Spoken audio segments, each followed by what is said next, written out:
Morning grind po tayo.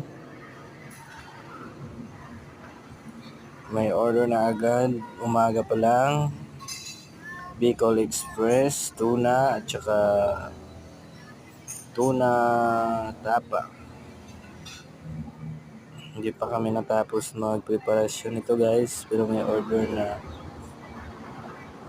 Yan talaga ang buhay guys.